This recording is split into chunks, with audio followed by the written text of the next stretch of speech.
ഇന്നത്തെ വീഡിയോയിൽ ഞാൻ പറയാൻ പോകുന്നത് ഈസ്റ്റേൺ ബ്രൗൺ സ്നേക്ക് എന്ന പാമ്പിനെ പറ്റിയാണ്. മധ്യ ഓസ്ട്രേലിയയിലും ന്യൂ ഗിനിയയിലും കണ്ടുവരുന്ന കൊടും വിഷമുള്ള പാമ്പ് ആണ് ഈസ്റ്റേൺ ബ്രൗൺ സ്നേക്ക്. ഇൻലാൻഡ് തൈപ്പാൻ കഴിഞ്ഞാൽ കരയിലെ ഏറ്റവും വിഷവീര്യമുള്ള രണ്ടാമത്തെ പാമ്പ് ഇനമാണ് ഈസ്റ്റേൺ ബ്രൗൺ സ്നേക്ക്.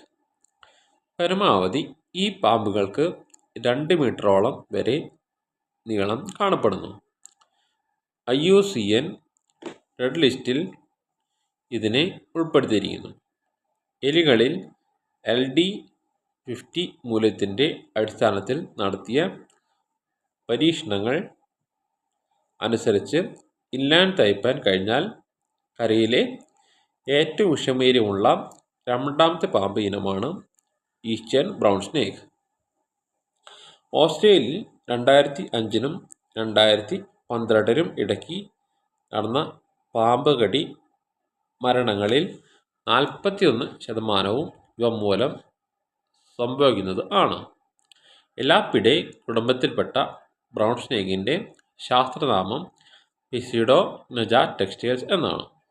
ബ്രൗൺ സ്നേക്കുകൾ പ്രധാനമായും ഓസ്ട്രേലിയയിലും ന്യൂഗിനിയയിലുമുള്ള തുറന്ന പുൽമേടുകൾ, കൃഷിഭൂമികൾ, ചെറുകാടുകൾ, മനുഷ്യ വാസസ്ഥലങ്ങൾ എന്നിവിടങ്ങളിൽ കണ്ടുവരുന്നു.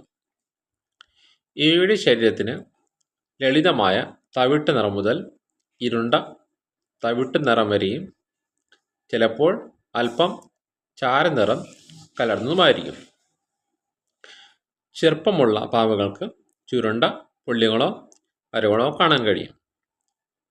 ഈ പാമ്പുകൾ പ്രധാനമായും എലികളെയും ചെറു പക്ഷികളെയും പല്ലികൾ, തവളകൾ തുടങ്ങിയവയും ഭക്ഷണമാകാറുണ്ട്.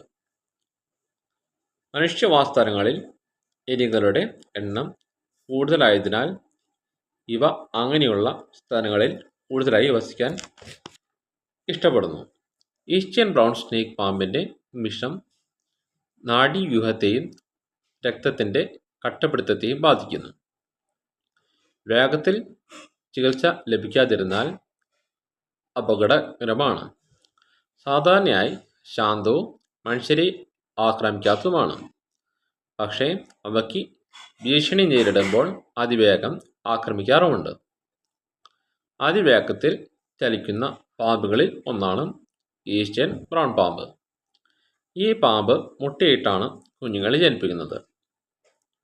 പെൺപാമ്പ് ഒരിക്കൽ 10 മുതൽ 35 മുട്ടകൾ വരെ ഇടാറുണ്ട്.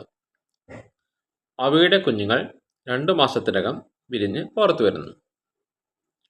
വന്യജീവിതത്തിൽ ഏകദേശം 10 മുതൽ 15 വർഷം വരെ ഇവ ജീവിക്കാറുണ്ട്.